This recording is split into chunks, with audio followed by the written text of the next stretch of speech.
Saya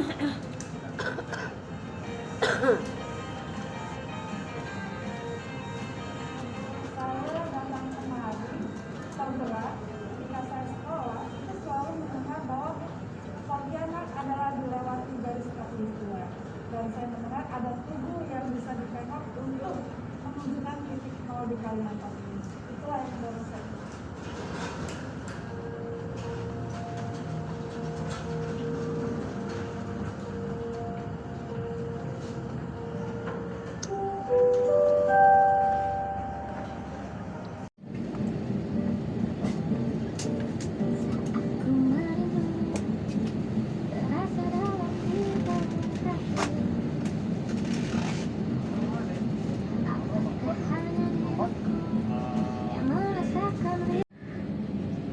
Terbaik dunia selama 12 tahun berturut-turut. Kami berharap Anda dapat menikmati penerbangan ini.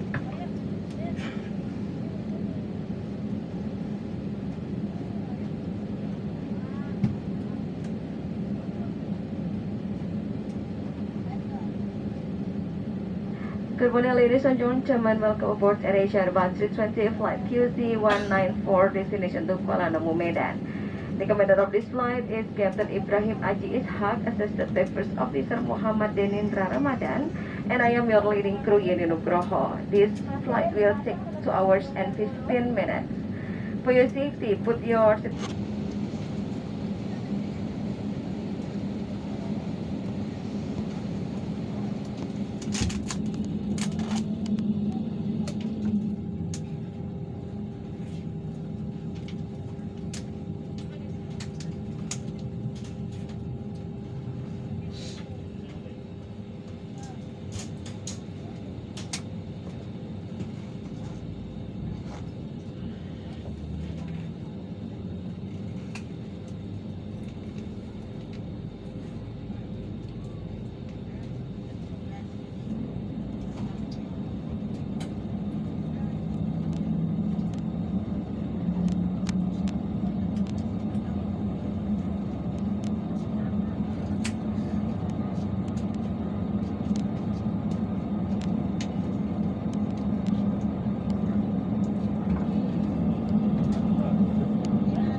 Position. Tamu yang terhormat, keselamatan Anda adalah yang utama bagi kami, dan sesuai dengan peraturan keselamatan penerbangan sipil, kami akan memperagakan cara penggunaan alat keselamatan dalam pesawat ini. Mohon simpan alat elektronik, lepaskan alat pendengar, dan beri perhatian kepada awak kabin di hadapan Anda. Ladies and gentlemen, according to the Civil Aviation Safety Regulation, will demonstrate to you the use of safety equipment carried on board. We ask your full attention to cabin crew in the front of you. Hidung dan mulut, kaitkan talinya di belakang kepala, dan bernapaslah seperti biasa. Oksigen akan tetap mengalir walau kantung udara tidak mengembung dengan sempurna. Anda harus pakai masker pada diri sendiri dahulu sebelum bantu anak Anda atau orang lain. Should an oxygen mask like this drop from the compartment above you, immediately pull the mask firmly towards you to start the oxygen flow. Place it over your nose and mouth with the headband tightly around your head and then press normally. It is normal for the bag is not fully inflated after activation. Put your own mask before the others under your care. Pelampung terdapat di bawah tempat duduk Anda. Your life vest is under your seat. Cara menggunakannya, kalungkan mulai kepala seperti ini. To use it, slip it over your head like this. Sambungkan penggancing ini, clip on the waistband.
dengan selamat kita baru saja mendarat di Bandara Udara Internasional Kuala Namu di kota Deli Serdang, Medan. Tidak terdapat perbedaan waktu antara Medan dan juga Jakarta. Untuk keselamatan Anda, tetaplah duduk sampai pesawat ini berhenti dengan sempurna. Penggunaan telepon genggam hanya dapat digunakan. Kami merasa senang terbang bersama Anda dan kami berharap dapat segera berjumpa dengan Anda kembali. Jika Anda memerlukan bantuan saat di gedung terminal nanti, harap segera menghubungi petugas darat kami. Mengambil baju pelampung keluar dari difference between Medan and Jakarta. For your safety, please remain seated until the aircraft comes to a complete stop. The usage of mobile phone only can be activated when the fasten seat belt sign above you is being switched off. Do take care when opening the overhead compartments. Before leaving the aircraft, check once again that you have all your hand luggage with you. It was a pleasure having you on board, and we hope to see you again soon. If you need any assistance on arrival, please contact our guest service assistants. Taking out life vests out from this aircraft is a very serious offense under the law of Republic of Indonesia. And finally, on behalf of AirAsia, we would like to say thank you for using our flight. Welcome to Medan and have a good day.